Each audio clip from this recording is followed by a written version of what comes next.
야, 너네 아빠 너 때문에 투신 자살하셨어. 너 어떡할 거냐 그랬더니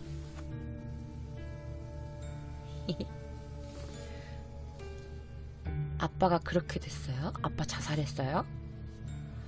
아, 속이 다 시원해요. 라고 말해요. 스토무는요, 아빠한테 학대당한 적이 없어요. 단지 아빠가 조금 권위적이었기 때문에 조금 불화가 있었대요. 근데 아빠한테 학대당하거나 그러진 않았어. 그러니까 얘가 자체의 장애를 안고 있었고, 할아버지, 자기가 유일하게 의지했던 할아버지가 돌아가시면서 이제 얘가 정신적으로 약간 좀 얘가 이상해지기 시작했던 거지. 되게 다르게 생겼지. 이 사진이 아마 고등학교 때나 어렸을 때 사진 같아요. Alright? No.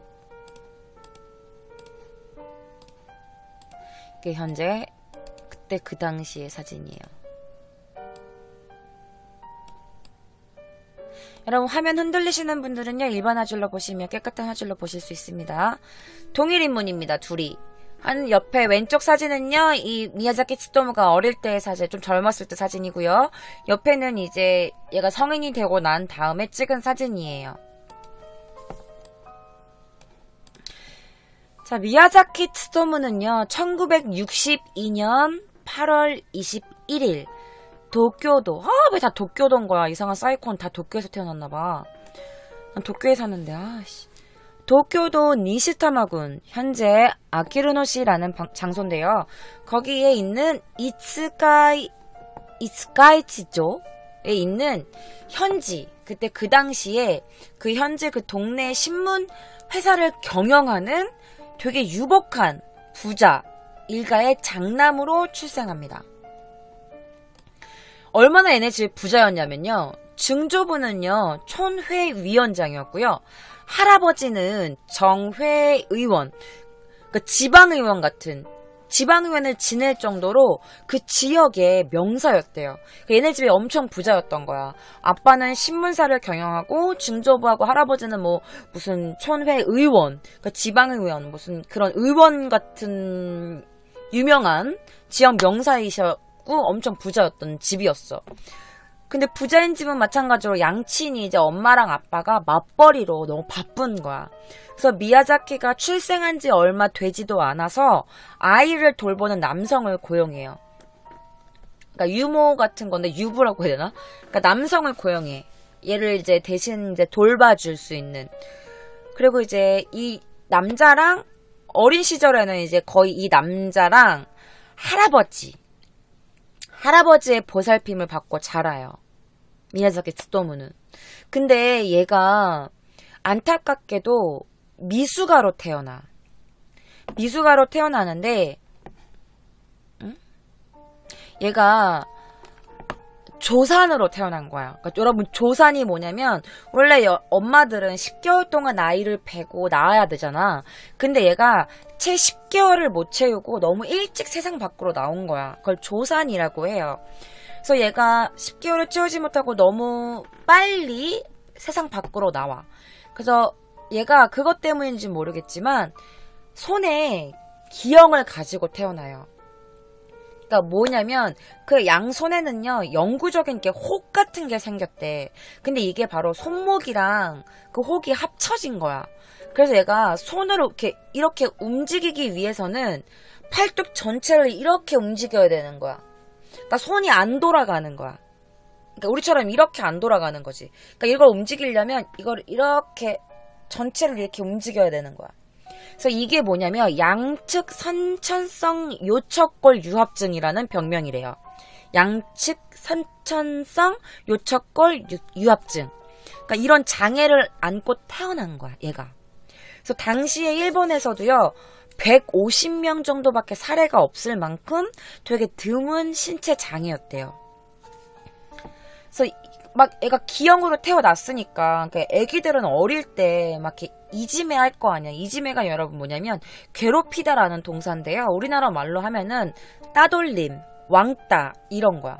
그러니까 초등학교 때 이제 왕따를 따돌림을 당하기 시작한 거지. 야, 너 팔 왜 그래? 야, 쟤 팔 이상해. 괴물인가 봐. 와, 쟤 진짜 이상해. 이제 애들이 얘를 왕따를 시키게 된 거야. 따돌림을 시켰겠지. 애들이 뭘 알겠어. 그래서 그런진 모르겠지만 그때부터 이제 타인과 어울리지 않고 되게 혼자 쭉 외롭게 지내. 제가 괴물이라고 불려서 그런 건진 모르겠지만 초등학교 때는요, 괴수 박사라고 별명이 붙을 만큼 괴물에 되게 열중했대요. 되게 심취했었던 거지, 괴물에. 그리고 이제 중학교 시절에는 장기부에 소속되고요. 얘가 그 장기를 두다가 질 때는 그 지는 거를 막 못 견뎌하는 거야. 그래서 다양한 그 장기 공략책을 사다가 이렇게 읽어가지고요. 내가 진 상대한테 야, 너 나랑 다시 한번 붙어. 그래서 자기가 졌던 상대에게 반드시 이길 만큼 승리에 집착했대요. 그리고는 손에 장애를 이렇게 신경 쓰고 있어가지고 자택에서 그러니까 자기 집에서 편도로 2시간. 여러분 왕복이 아니에요. 편도가 뭐냐면 가는 것만 편도로 2시간이나 걸리는 메이지 대학 여러분 아시죠? 메이지 대학이 일본에 되게 머리 좋은 사람들이 들어간 학교예요. 그래서 그 메이지 대학 부속 고등학교가 있어. 부속 고등학교 나카노 고등학교라는 데가 있는데 그 고등학교에 1987년도에 진학합니다. 그 고등학교 재학 때는요, 이렇게 막 어둡고 눈에 띄지도 않는 그런 아웃사이더라고 하지. 그렇게 눈에 띄지도 않는 소년이었대. 근데 얘도 이제 고등학교 재학 당시에도요, 막 괴물 나오는 괴수 영화 있지. 이것뿐만 아니라 프로레슬링, 그리고 뭐 테니스, 그다음에 뭐 또 장기, 아이돌, 뭐 애니메이션, 막 호러, 그다음에 로리콘 이런 다양한 분야에 심취해요. 그러다가 이제 나카노 고등학교에 재학하던 중에 성적이 급격하게 떨어져요. 55등 중에 40등을 했대요. 그러니까 그가 목표로 했던 메이지 대학교는 당연히 입학을 못하게 되지. 여러분, 메이지 대학교는 머리가 되게 좋은 사람들이 들어갈 수 있는 학교예요. 우리나라처럼. 그래서 당연히 반에서 55등 중에 40등 하는데 그 메이지 대학을 어떻게 들어가? 자기가 목표로 했던 메이지 대학을 당연히 못 들어가고 그 약간 전문대를 들어가게 돼요. 그래서 그때 되게 권위적이었던 아버지랑 심한 불화가 있었대. 그래서 그렇게 막 얘가 맨날 막 오치꼬마고 되게 우울해하고 이런 그를 위로해주던 어떤 소녀가 있었는데요. 얘가 태어나서 누구한테 위로받고 이런 적이 없던 앤데 어떤 소녀가 자기를 위로해주고 이러니까 그때부터 얘가 아마 소녀에 집착하기 시작했던 것 같아요. 그래서 얘는 원래 미야자키 츠토무는 원래 영어를 공부해가지고 교사가 되려고 했는데 성적이 안 되니까 1년에 도쿄 공예대학 화상기술학과, 그러니까 이게 뭐냐면 영상학과예요. 영상학과에 진학하게 돼요. 이때부터 아마 살인마의 삶을 이제 시작한 게 아닐까 싶어. 얘가 영상학과에 들어갔잖아. 그래서 사진 작가가 되고 싶어 했던 그는요, 그의 아름다운 사진들이 아닌 결국에 얘가 된 게 뭐야? 영상학 전공해서 결국 지가 한 게 뭐야? 어린아이들을 성폭행하고 성적으로 유린하고 성기를 그 4살짜리 아이, 뭐 7살짜리 여자아이, 5살짜리 여자아이들의 성기를 손가락으로 장난치는 이런 영상을 찍잖아. 결국에는 이상한 정신병자가 된 거지. 얘가 완전 개사이코가 된 거지. 어쨌든 미야자키는요, 대학교 2학년 때는요, 1982년 얘가 NHK라고 여러분 혹시 아시나요? 일본에 되게 우리나라에 뭐 KBS, MBC, SBS 같은 되게 유명한 방송국인데요. NHK의 방송 토크쇼 U라는 방송 프로그램에 출연하기도 했대요. 근데 이제 지금 일본에서 그때 당시에 되게 유명한 배우였던 카와사키 마요라는 배우가 있었는데 이 카와사키 마요라는 배우가 알고 보니까 미야자키 츠토무랑 같은 동급생이었던 거야. 근데 그 카와사키 마요라는 그 배우가 제가 원래 기억력이 되게 좋은 편이거든요. 우리 반이 한 80명 정도 되게 소수 인원이었으니까 제가 거의 다 기억을 해요. 제 동급생 친구들은. 근데 미야자키 츠토무? 잘 모르겠는데? 저 기억이 안 나요. 그래서 제가 제 친구들한테 물어봤거든요? 근데 제 친구들도 기억 안 난다던데요? 라고 인터뷰를 해요. 그러니까 그만큼 이 남자애가, 미야자키 츠토무가 눈에 띄지 않는 아이였던 거지. 그만큼 조용하고 그만큼 아웃사이더였던 거야, 이 미야자키 츠토무가.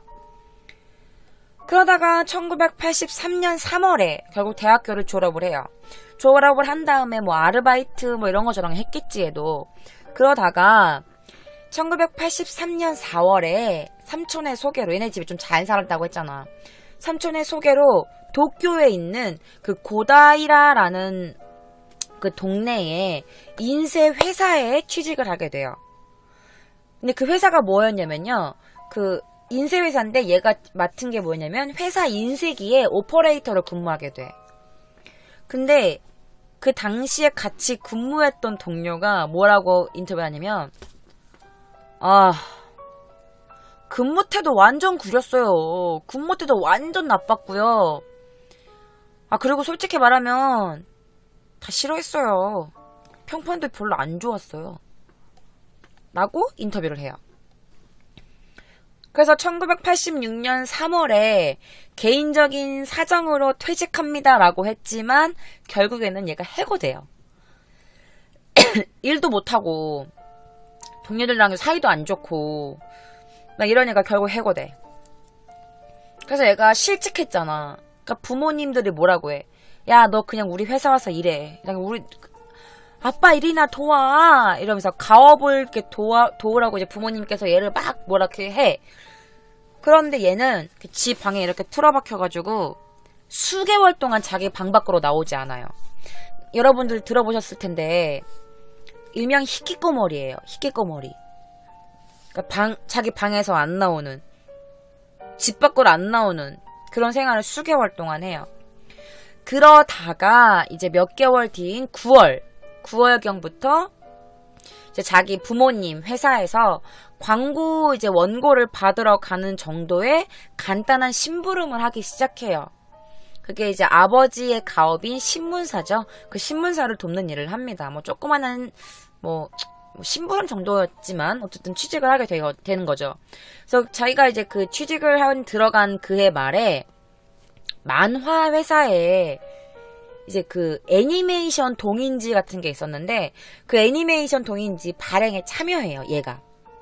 근데 또 얘가 같이 일하는 동료들한테 겁나 미움을 사게 돼요. 그러니까 얘가 좀 성격적으로 뭔가 문제가 있었겠지. 이유 없이 얘를 그 동료들이 다 싫어하진 않았을 거 아니야. 그래서 얘가 그 애니메이션 동인지 1회 만에 발행이 끝나버려. 된 거지. 그래서 이후 얘가 이제 그때부터 애니메이션이나 애니메이션 클럽, 막 비디오 동호회 이런 데 막 가입하기 시작해요. 그래서 전국 각지의 애니메이션, 뭐 비디오 동호회 이런 회원들과 교류하기 시작합니다. 그러면서 거기서 얻은 뭐 녹화된 TV에 나온 애니메이션이라든지 아니면 만화, 그리고 만화책, 그리고 막 이렇게 특수 촬영 프로그램으로 촬영된 무슨 비디오 같은 거, 그러니까 수집하기 힘든 것들을 막 수집하기 시작해. 근데 얘가 이때도요, 그 동호회 사람들한테 무리한 녹화라든지 아니면 뭐 더빙 같은 거 있잖아. 이제 그런 주문을 무리하게 부탁했대요. 그래서 그것 때문에 동호회 사람들한테도 얘가 미움을 받기 시작해.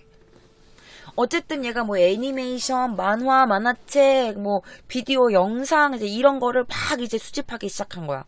그래서 얘 방을 경찰이 이제 검사 했을 때 얘 방에 정말 많은 만화, 애니메이션들이 쏟아져 나온 거야. 얼마 정도 나오는지 알아? 체포된 가택 수사를 갔는데 얘 방에서, 얘 집에서 6,000개. 여러분 600개 아니에요. 6,000개요. 6,000개에 가까운 비디오 테이프랑 만화책 등을 얘가 소유하고 있었던 거야. 헐, 대박. 그치. 6,000개. 그러니까 오타쿠도 말도 못해, 얘 앞에서는. 웬만한 오타쿠들은 6,000개라니까? 그래서 할아버지가, 얘가 어릴 때 이제 부모님들이 맞벌이를 하셨고, 얘를 봐주던 유모 같은 남자랑 얘가 할아버지랑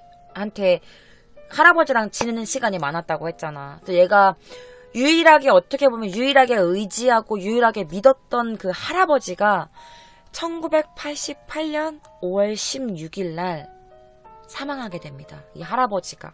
얘가 유일하게 믿었던 그 할아버지가. 그래서 얘가 이상해지기 시작한 거야. 할아버지가 돌아간 직후 그해 8월 22일 할아버지가 돌아가시기 채 3개월도 안 되는 그때부터 첫 번째 범행을 시작한 거예요. 아까도 말씀드렸죠. 얘가 되게 우울할 때 얘를 위로해준 애가 누구였다고? 어떤 한 소녀였다고 말씀드렸잖아요. 그때부터 얘가 소녀에 대한 집착이 시작됐던 거야. 그러니까 뭔가 얘 마음에 소녀에 대한 약간 그런 로리콘적인 그런 성적인 게 있었던 걸지도 몰라.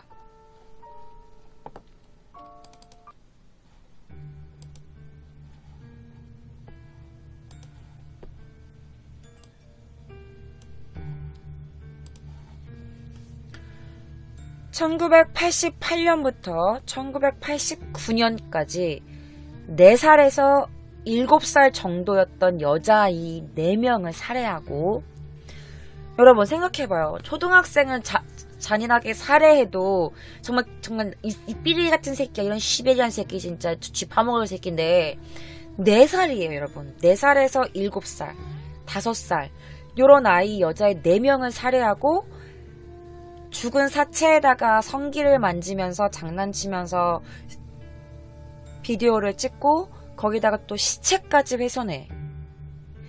거기다가 그 중에 한 명이 양손을 잘라서 먹었고, 비닐봉다리에 그 소녀의 피를 받아서 마셔.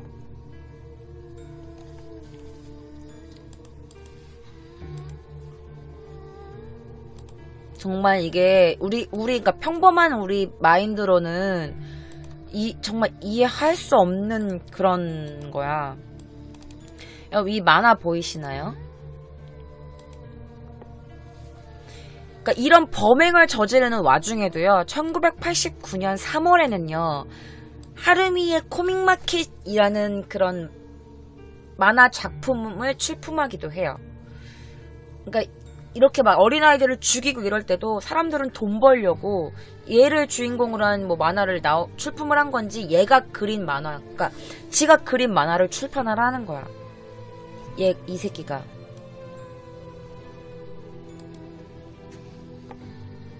그래서 어린이를 대상으로 한 범죄의 전례가 그렇게 거의 존재하지 않았어. 그 당시 일본에는. 1980년대에는 유아들을 이렇게 잔인하게 죽인 전례가 없었던 거야. 물론 유아 살인 범죄는 있었지만 거의 존재하지 않았고, 얘처럼 미친 짓을 한 애가 없었던 거지. 그래서 그때 그 사이타마현, 얘가 범죄를 저질렀던 그 동네, 그 사이타마현을 발칵 뒤집어 놓은 거야. 그래서 이러한 화제는요, 곧 1980년대 이후에 등장한 오타쿠. 여러분, 얘 때문에 그 당시에 오타쿠라는 단어가 막 나오게 된 거예요. 그래서 그때부터 사람들이 오타쿠에 대한 부정적인 시각들이 커지게 된 거야. 오타쿠들은 다 이렇구나. 지금 막 이상한 만화 보고 애니메이션 모으고 이런 새끼들, 이런 오타쿠 같은 새끼들이 나쁜 새끼들이 많구나. 그러니까 되게 부정적인 시선으로 바뀐 거지. 얘 때문에. 오타쿠라는 말이 활성화된 것도 얘 때문이고요. 그리고 오타쿠에 대한 부정적인 시선을 갖게 된 사건도 얘 때문이에요. 그래갖고 제가 오늘 방제에다가 유아 성폭행, 오타쿠 살인마라고 방제를 해놓은 거예요.